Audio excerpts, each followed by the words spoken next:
Okay, very good. Let's start like this.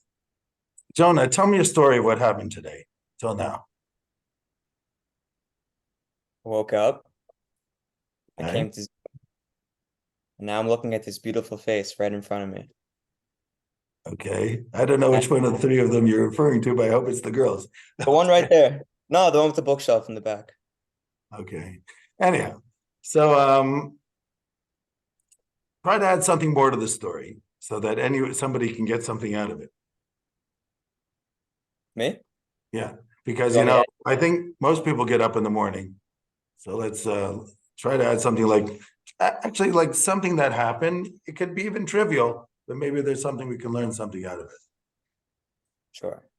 So I woke up, I walked my dog around the block. Right. And what happened when you walk your dog? I saw friends.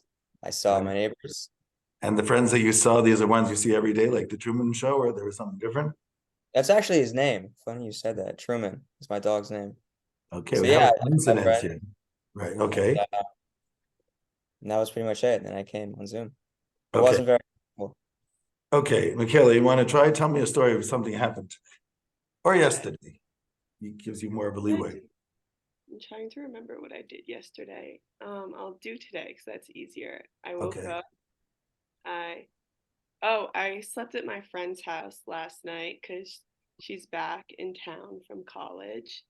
So I woke up at her house. I left so I could Zoom, and then I got pizza for lunch. Okay. And now I'm going to stop you there. Ruthie, tell me something, but tell me something that happened to you today or yesterday that I might be interested in, even though I don't know you. I could do yesterday. Whatever, or the day before. Um, okay, so I went to my little brother's soccer game, and at the soccer game, a kid on his team was he passed out during the game, and he was taken away by an ambulance. That was like the most interesting thing. Okay. And then what happened after that? I mean, there The must have game been a report, continued, right? What and then I happened went home. after you didn't know? Okay, nobody looked into that. Okay. My question is like this. What makes a story a story? What makes it trivial and what turns it into a story? Because every day we're living stories, right? So when do you write the novel? When do you not write the novel about your life? What makes it the story? when there's a climactic event that happens, Okay, you want to interpret more what you mean by a climactic event? like something interesting that happens that has a turning point, I guess. Okay, and Ruth, you want to add to that? What type of event are you gonna? Um, What will make the novel more interesting for people to read? I think like something that changes, like the way people think, and like people can learn from it. Okay, Joni, you want to add to that? Yeah, I would say a message or something that the reader or the listener would walk away with. Okay, so in other words, if I have even in my ordinary daily life, if something happens, which I think there's a message, I'll tell other people about it because unless they're my mother, they don't really want to know what happened in my day. Okay, so but people might want to know if something really unusual happened, right? For Right. instance, I took a flight one time and I had to get to um, Montreal. That's where I was born. And it was a last minute thing. I get a flight and I was supposed to switch in Frankfurt. And from Frankfurt, I was supposed to get to Montreal. But this was a winter flight. I get to Frankfurt and I didn't realize Wait, that where are even you though flying? Where are you flying from? If you're in Israel, Frankfurt. Israel, I live in Jerusalem. Okay, okay. Yeah. So I get to Frankfurt. I have 2 hours to get the other flight. I figure 2 hours. Yeah, I'll get it there, right? Okay, sure. the plane came in half hour late. I still have an hour and a half. But then I realized that I have to go through security again in the airport, for your carry-on when you're switching the flight, because it was like Lufthansa to Air Canada. Yeah. So, okay, I'm standing in line and I see like 1,000 people standing in line in front of me because there's only like one place to go for the security check from one airport to another. I mean, it's ridiculous. And of course, even doing all my Israeli tricks, getting around this guy, and all those things, it doesn't work. And I don't get on the flight. Okay, so I have to go to Lufthansa desk and I explained to them the situation. I wasn't able to make it. And it's a Friday. And they said, well, we don't have any flights today. We'll get you on the flight tomorrow. So I said, this fellow, I can't go on the flight tomorrow. He says, what's wrong with the flight tomorrow? He says, it's my Sabbath. So there was this girl, both of them seemed to be from India. It's England, everybody's from India. So the girl says, okay, fine, let me call my boss. So she calls up her boss and he says, there's this guy here, he can't get on the flight for medical reasons. I said, it's not medical reasons, it's religious reasons. Anyhow, she didn't understand. So then she's talking to her boss, and then the guy next to her, which is also from India, he says to me, what do you mean the Sabbath? I mean, I thought Christians have the Sabbath on Sunday. So what's tomorrow? Tomorrow's Saturday. I said, yeah, but the Jews have the Sabbath on Saturday. Oh. But I said, but I can leave Saturday night. So he says, how can you leave Saturday night? Isn't that the Sabbath? So I explained to him, it says in the book of Genesis, it was evening and it was morning, day one. So we Jews, we consider the day from the night before until the night after, not including. And therefore, I could go Saturday night. And he says, that's interesting. Okay. So then she gets back to me on the phone. Finally, she says, okay, I can put you on the Sunday flight, but you're going to have to pay for the hotel you're staying over at. I said, I'll take it. Okay, that's no problem. I'll find out the hotel. But you never know. Sometimes you meet people and you have an influence on people, and that's already a story, right? The story is something unusual. I never met these people. I didn't know they would be interested in my story about Sefer Breshit, how it's Vayhi Erev Vayvoker. And so we have something out of the normal, we can make it into a story. But then you have people who can take the normal and make it into a story. Shlomo Carlebach was like that. He would have normal things happen to him, but everything was a story. Now, I don't know if every story he told actually happened the way it happened, but it was definitely interesting to listen to. So let me tell you another story, just to get the idea. So I'm traveling in a train about 12 years ago from Prague to Krakow. I'm going from Prague to Krakow. Sounds like, the old stories. I was in a train. So I'm on this train and I didn't know which car. So I go to a cabin, which has the less people. There was only one guy sitting there. Okay, so we're sitting across. He introduces himself. He's a fellow from Shanghai, from China, a Chinese from China, not a British from China. And I say, hello, whatever, we talk. Okay. 7 hours, this guy doesn't stop talking. What can you do? I don't get any sleep.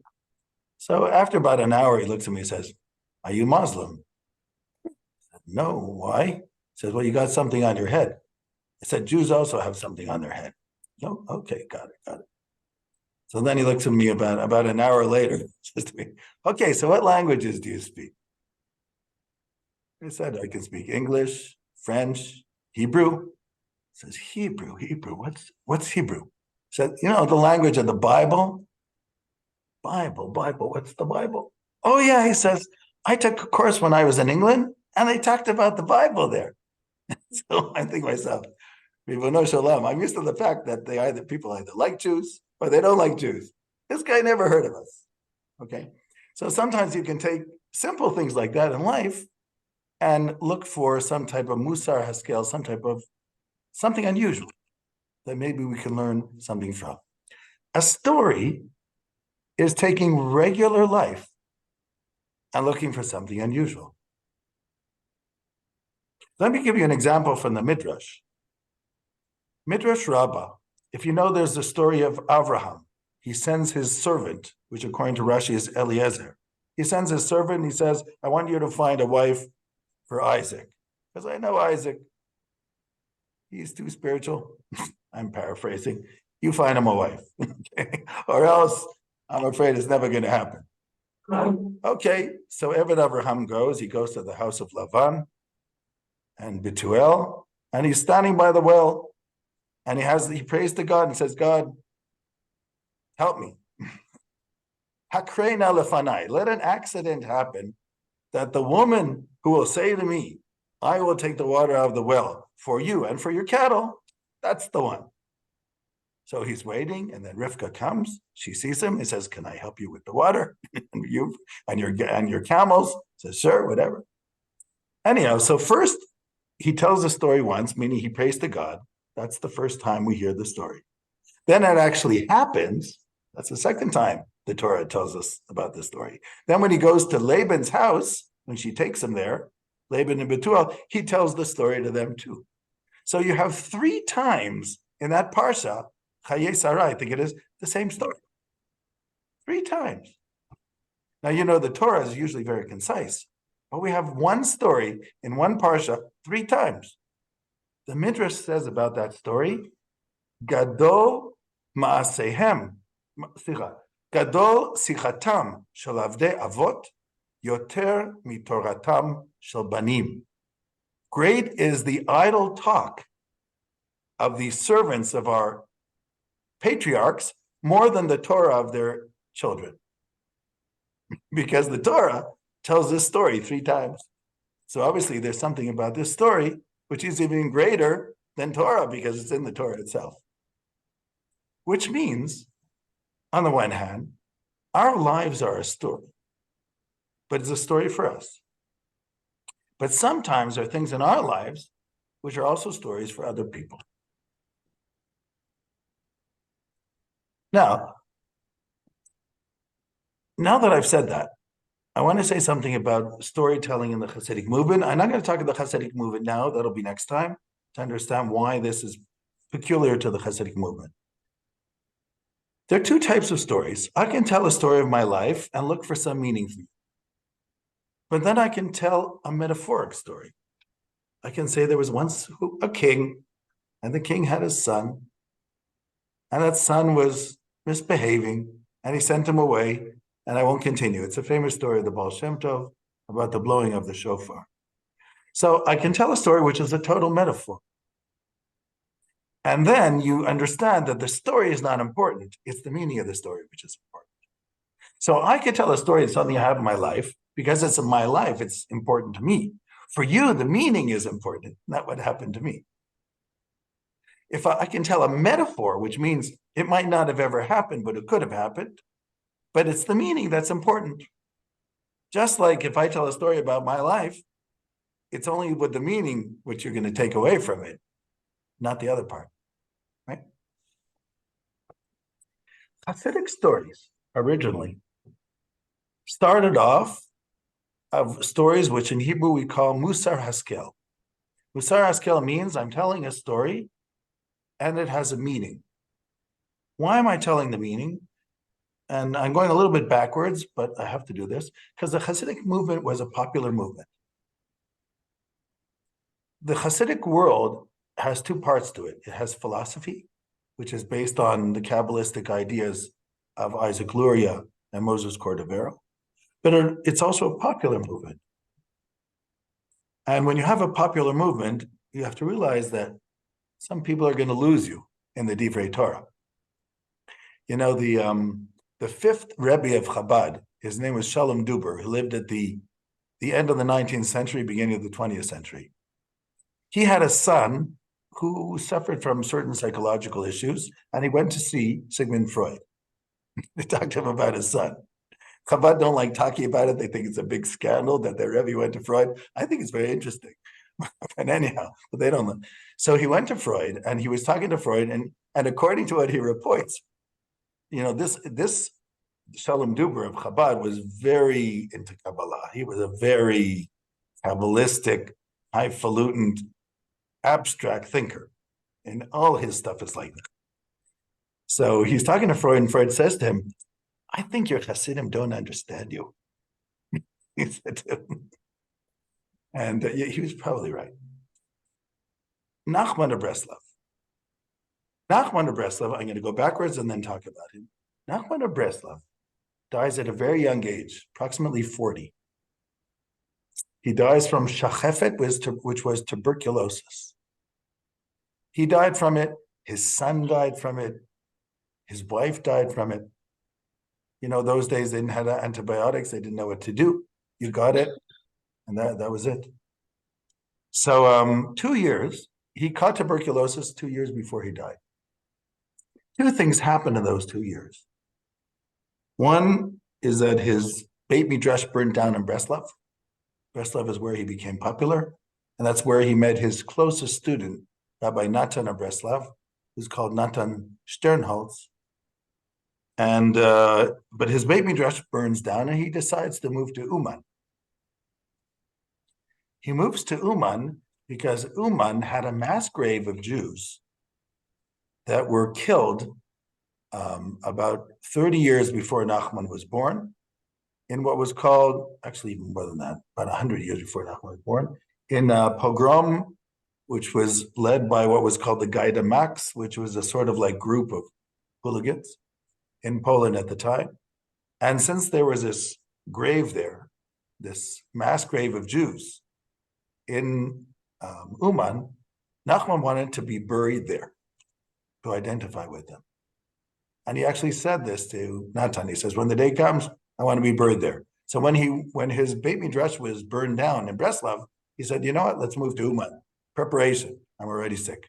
And that's what happened. So the last 2 years of his life, he lived there. I want to show you something for a moment, just a little bit about Nachman, okay? Can you see that?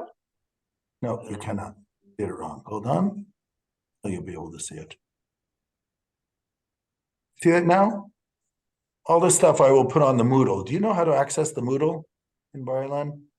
Okay, if not, I will put it there and then I'll see how to get it to you. Nachman of Breslov, who's sometimes, today he's called Nachman of Uman, but actually he's Nachman of Breslov. As you can see, 1772 to 1810, so he was 38. Young guy. You know, there are a lot of people, a lot of giants intellectually, artistically, who did not live a long time. Isaac Luria of Tzfat died at like 36. Ramchal, 40. You know, even Gabirol, 36. The Ramah, Moshe Isserlich, the Ashkenazic author of the Shulchan Aruch, 34. Wolfgang Mozart, 36. So people didn't always live a long time, but sometimes they were very fruitful. So he's called the founder of the Breslov movement. Nachman was born in the town of Medjibish. Medjibish, for those who don't know, was the birthplace of the Baal Shem Tov, Israel Baal Shem, who is considered the father of the Hasidic movement. I will talk about that more next week. In what sense is he the father of the Hasidic movement? Because it's really two of his students, which in practicality founded the Hasidic movement. Dov Ber Mezrich, Yaakov Yosef of Poland. His mother, Fega, was the daughter of Adil, or Udal, was the daughter of the Baal Shem Tov. Wait a second, it's not true. He was a great-grandson. So Fega, his mother, was a granddaughter. Okay, they're missing something here. I don't know who wrote this. Shouldn't have used it. But anyhow, he is a great-grandson. His father, Simcha, was the son of Reb Nachman Horodenka, one of the Baal Shem Tov's disciples, and who Reb Nachman was named. Nachman had two brothers, Kiel Tzvi, Yisrael Mes, and his sister, Pearl. At the age of 13, he married Sasha. The way that's not unusual in those days. Remember, if people died at 38, they had to get going early. Daughter of Reb Ephraim moved to his father-in-law's house. You know that Yemenite Jews would marry off their children very, very young, specifically the daughters, usually no more than 12 or 13, because in Yemen, their daughters could be kidnapped by Arabs. But if they were married, because the Arabs were Muslims, they were afraid to do that. So they would marry them off as quickly as possible. I guess Ashkenazic Jews did that too. He acquired his first disciple on his wedding day, a man by the name of Shimon, who was a little bit older than him. And he attracted new followers in Medvedka region. In other words, he was looking for his calling. 1798 to 1799, he travels to Israel. And Nachman claims that when he was in Israel, his understanding of Torah doubled. He was received by honor by the Hasidim in Haifa, Tveria, Tzfat. He goes back because of the fact that the Napoleonic War reached Acre in 1799. Nachman got really nervous and he ran back to Turkey and then went back to Medjugorje. Yeah, for Rosh Hashanah 1800, 10 years before he dies, Nachman moved to the town of Zlotopol. And anyhow, the man chosen to lead Ne'ilah, the final prayer of the Yom Kippur, did not meet the Rebbe's approval. Suddenly the man was struck dumb, whatever. After the end, Reb Nachman spoke in a lighthearted way about the man's intention, etc. Whatever. The case is not so important, but what happened was, Hasidim were very territorial, and Nachman was a great-grandson of the Baal Shem Tov. But the Zaidi of Shpole, who was also a Hasidic leader in that area, was very unhappy that Nachman came to his turf, and there was a lot of tension between the two of them. The Zaidi of Shpole was a Talmud of the Magid of Mezrich, but not a disciple of the Baal Shem Tov, and anyhow, that didn't work out. So he had to move out of that area and leave. Eventually, he moves to Breslov. 1802, Nachman moves to Breslov. From that time on, he's known as Nachman of Breslov. In Breslov, he meets his one disciple who becomes the guy who wrote everything he ever said, Nachan Sternhartz. He was 22 years old at the time. Nachman, by the way, was 24. Both of them were young people. I always say to people, when you're in your 20s, that's the time to start producing your great ideas, because most people in history, their great ideas, much of it they had in their 20s. Maimonides, Rambam, wrote his Pirush on the Mishnah. He was 24 years old. Einstein wrote his major theory of relativity. He was 24 years old. So nothing to wait for. There might be a lot of things you'll change your mind. You'll say to yourself, this is ridiculous. I can't believe I even thought that.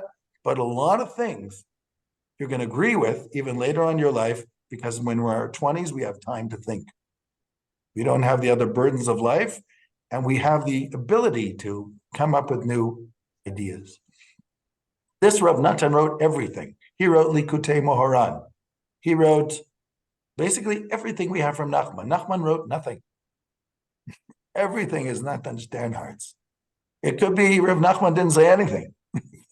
I'm assuming he did, but I'm just saying this. Nachman Sternhartz is really the man who takes Rav Nachman and puts him to paper. Just like the Ari, Isaac Luria of Tzfat, 16th century, didn't write anything in Kabbalah. Everything was his student, Chaim Vital. This is not an unusual thing. Jeremiah the prophet didn't write anything. He had a guy whose name was Baruch ben Neriah. He wrote the whole book of Jeremiah. So that happens sometimes. Some people have ideas. They don't know how to write them down. They need a scribe. Nachman and wife Sasha had 6 children and 2 daughters. 2 daughters died in infancy. The 2 sons died within a year and a half of their births.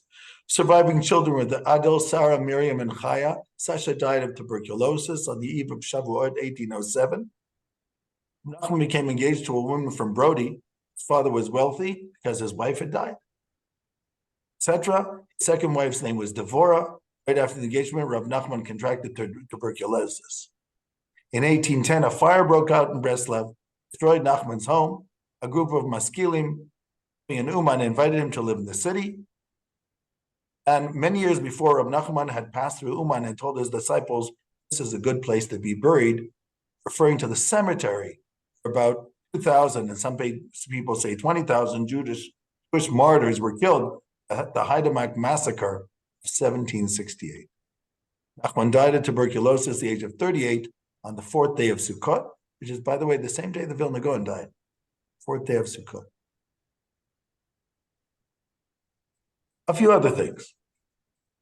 During Reb Nachman's lifetime, thousands of Hasidim traveled to be with him on the Jewish holidays of Rosh Hashanah, Hanukkah, and Shavuot. So let me tell you something. This past Shavuot, I took a plane from Tel Aviv to Cluj, Romania. I'm sure everybody knows what that is. I know where that is. You do? That's amazing, because I never knew what it was before I got there. Where is it? Is it Bucharest? No, Bucharest is the capital, but you're very close. Cluj is on the Hungarian border. Okay. So half the city speaks Hungarian. And I'm supposed to write down your names. I totally forgot. Half the city speaks Hungarian and the other half speaks Romanian. So I'm at the airport and I'm taking, it's a Hungarian company called Wizz Air. Okay, I figure how many people go to Cluj? It's not a big city, 300,000 people, not many Jews. So I'm in line. So this, the security at Ben Gurion Airport. Where are you going? Going to Cluj. Are you sure? I think I'm going to Cluj unless you have other ideas for the plane. Says, maybe you're going to Uman. I said, why would I be going to Uman if I have a ticket to Cluj? He says, well, there are other people on your plane going to Uman. Turned out my plane was 80% people going to Uman. They were getting off at Cluj. It was a Thursday. They were going to cross the Ukrainian border to get to Uman, which is where Nachman is buried. And then they were going to take buses. I don't know how the heck they were going to get there. On the way back off Rosh Hashanah, it was almost like a jumbo. It was like 300 out of 330 people, guys coming back from Uman, almost all men, of course, including children. So yeah, there are a lot of people go to Uman. Reb Nachman, when he was alive, he told his Hasidim to visit him, not his grave, him, on Rosh Hashanah, on Shavuot, and on Shabbat Chanukah. Now I'll tell you why I think he said that. Reb Nachman didn't like crowds. So he told people, this is when you come, 3 times a year, okay? He didn't like there were a lot of people around. So he told them, come these 3 times a year. So he had other people around, but he was not the crowd type. 2 years before Nachman passes away, he starts telling stories. Natan Sternhartz, in the introduction to his Sipurei Masiyot, he said, Reb Nachman gave up on teaching Torah. He said, nobody understands my Torah. Maybe they'll understand my stories. And that's exactly what happens. He starts telling his stories. So that's a little bit about Nachman and a little bit about his stories. I want to say one other thing about his stories and then give some examples. In the Hasidic world, there are 2 types of stories. I talked about the idea that a story is telling a regular story or a regular occurrence, but there's something you can get out of it. Because I can tell you what happened today, and if I can tell it right, maybe you'll get something out of it. That's what a story is, because we all have stories. But sometimes we don't realize it. And sometimes we think our lives are so boring, and we tell it to somebody else who lives in Ghana or Africa, and they find it fascinating, okay? Because our lives are so different than their lives.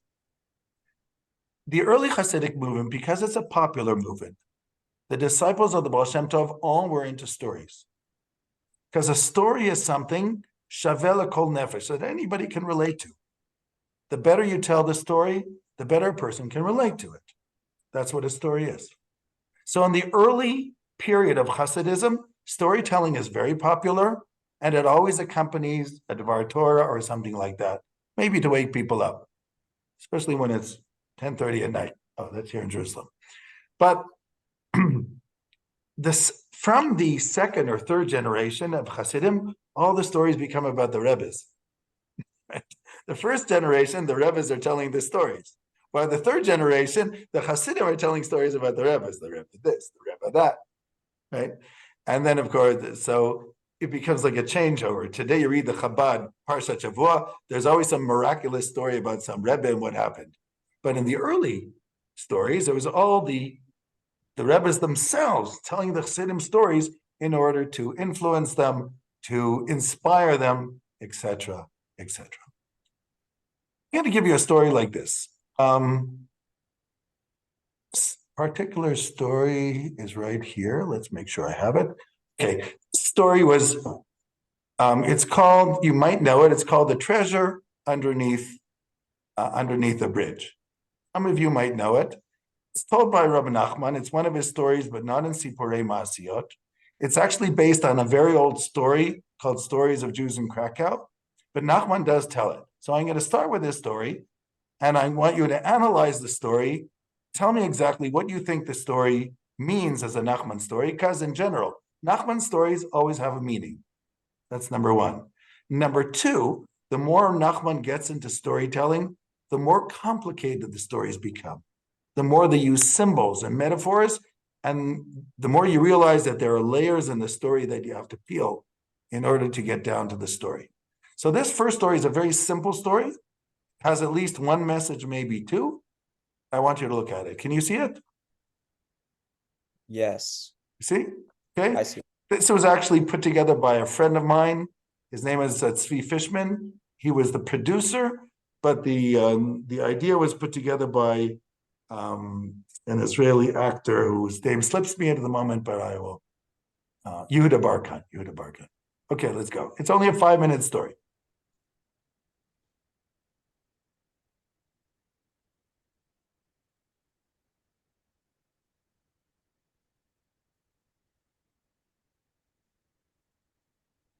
Can you hear it? Oh, No, You can't hear it? we can see it, but we can't hear it. Okay, I see the problem. 1 second, let me try this again. Share screen. Okay, I got it now. Okay. Now you can hear it, right? Yeah, we can hear it now.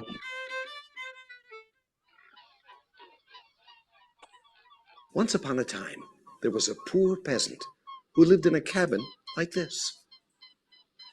One evening, he had a dream. He dreamed there was a great treasure buried under a bridge located on the outskirts of Vienna. There's a treasure under the bridge.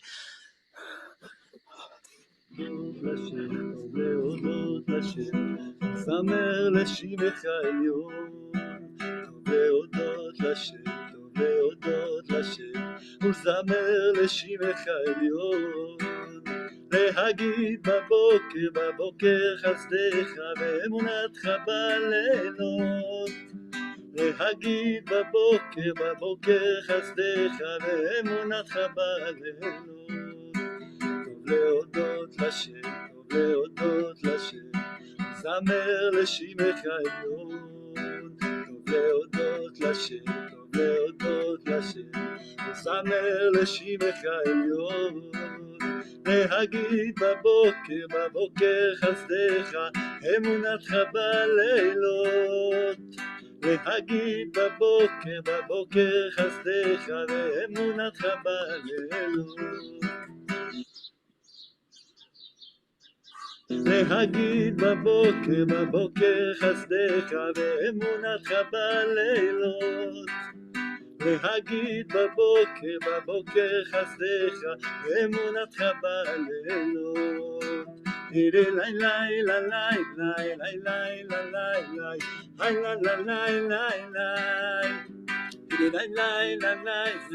לילה. Peasant walked around and around the bridge trying to decide what to do. He was afraid to search for the treasure by day because people would see him digging. What are you doing standing here by the bridge? Well, you see, to be honest, I had a dream last night. Treasure is buried right here under this bridge. You only has dreams. Well, listen to this. I also had a dream, and I also saw a treasure. It was buried inside a wooden cabin under the stove. The cabin was in the mountains, in the middle of a green field, surrounded by a fence. It had a white chimney, and there were stones all over the roof.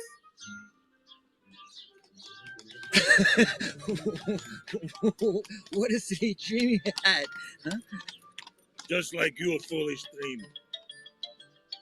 You're right. What foolishness. What's in a dream? It's time that you are heading home. Yes, sir. Officer, you are absolutely right. You won't see me around here again.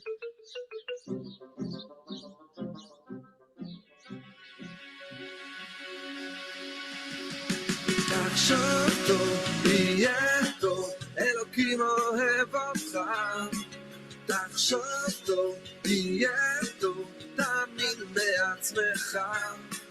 תחשוב טוב, יהיה טוב, אלוקים אוהב אותך, תחשוב טוב, תהיה טוב, תאמין לעצמך, תחשוב טוב, תהיה טוב, אלוקים אוהב אותך, תחשוב טוב, תהיה טוב, תאמין לעצמך, תחשוב טוב, תהיה טוב, אלוקים אוהב אותך.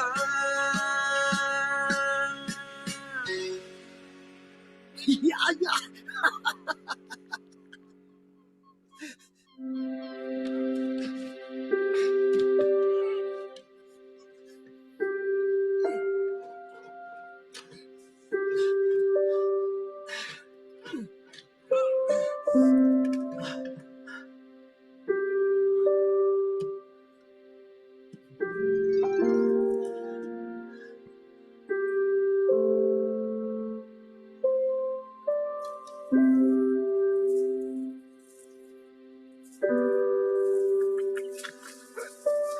Amazing.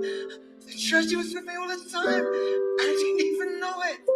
We all have a treasure within us, but sometimes we have to set out on a very long journey to find the person who can help us discover it within ourselves.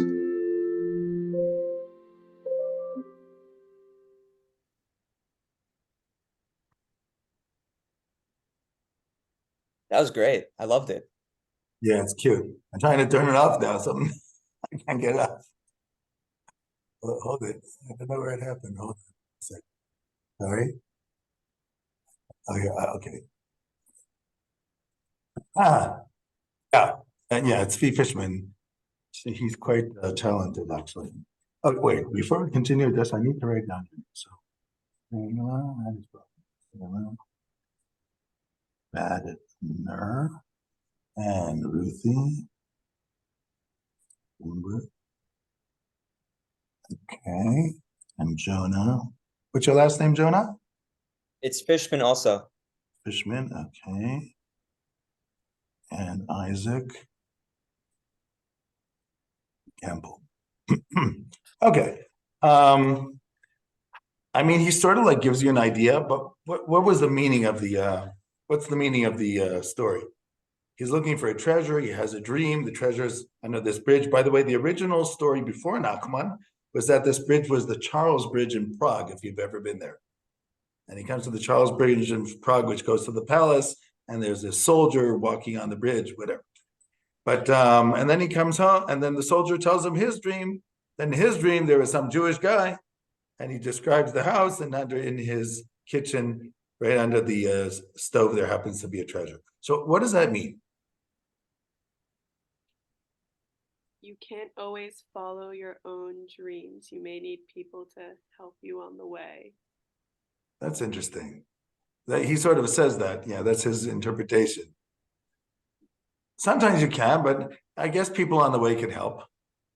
You know, life is a learning experience. Okay, anybody else? I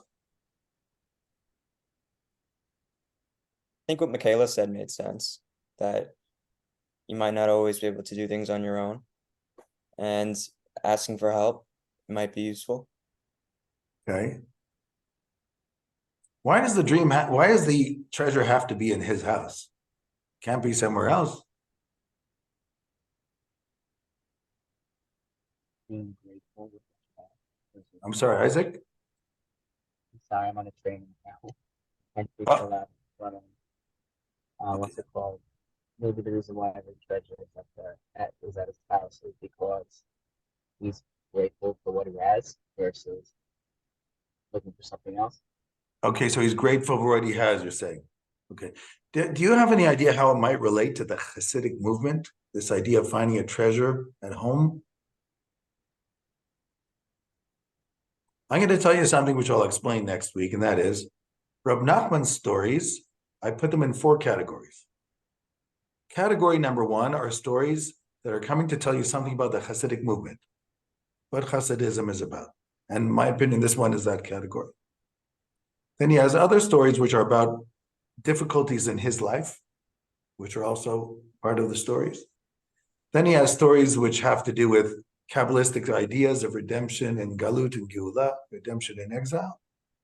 And then finally, his fourth type of stories have to do about the Hasidic idea of, Hasidic psychology. Hasidic Kabbalah is mostly about the human soul. And the way Hasidism interprets Lurianic Kabbalah is totally in the human psyche. So he has a lot of stories that have to do with giving you hints about what Hasidism thinks about the human soul. We'll get to those type two. In my opinion, this story is in category number one, and that's why, even though I don't think Nachman made up this story, he incorporates it into his literature. So if that is true, what does it mean that you find the treasure in your own home?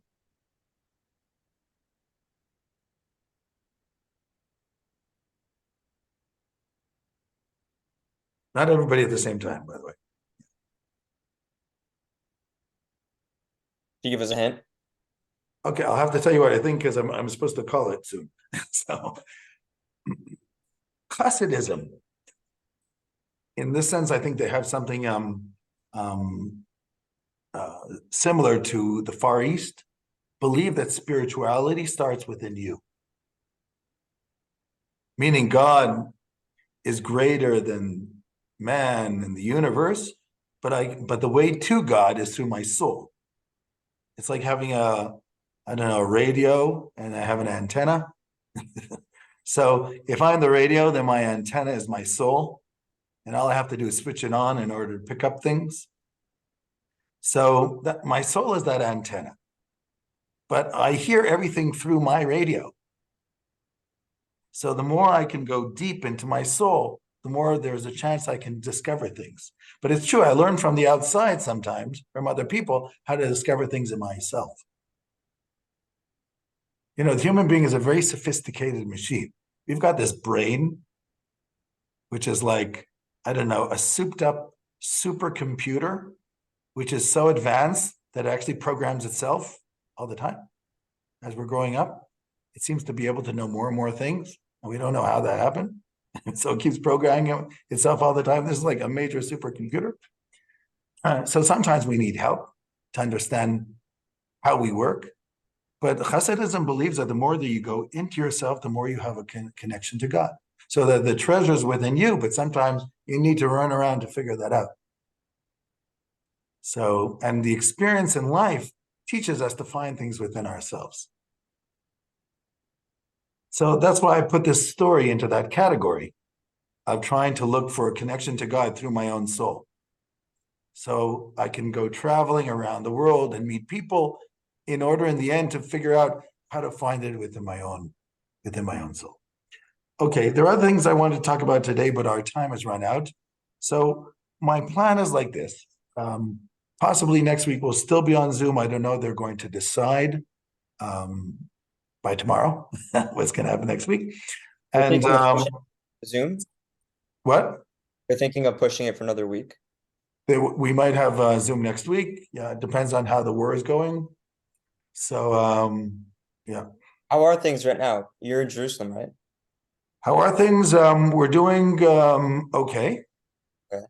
And one of the reasons we're doing okay is because there is a lot of motivation among the people, among the soldiers, which is a good thing. And also, our call up was more than 100% of people called up came, which is also very important. You had even plane loads of people, Israelis coming back just from New York City. You probably read that. And the spirits are good, and Baruch Hashem, we're holding the fort. Things are going well. But, it's like we're still in the middle of it. That's right. All. We're still in the middle of it. And because we're fighting on two sides, we have enough guys. That's not the issue, but we are fighting on two sides. So we're fighting against Hezbollah in the north. We're fighting against Gaza. It looks like the U.S. wants us to win in Gaza, which is very interesting, by the way, because especially under the Biden administration, nobody expected that at all.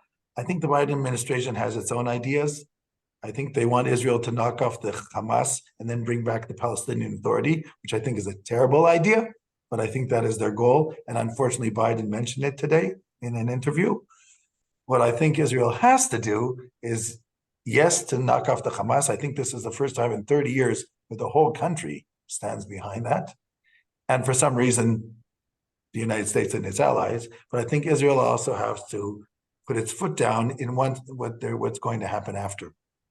I just wrote an article for the Jerusalem Post, which I hope goes in this Friday, but maybe next, called Gaza the Day After, where I try to give them some ideas, what I think should be done. But that will take time, because if they do knock off the Hamas, it's going to be a slow operation in Gaza. It'll take time. It'll take a month or two, and maybe more. I'm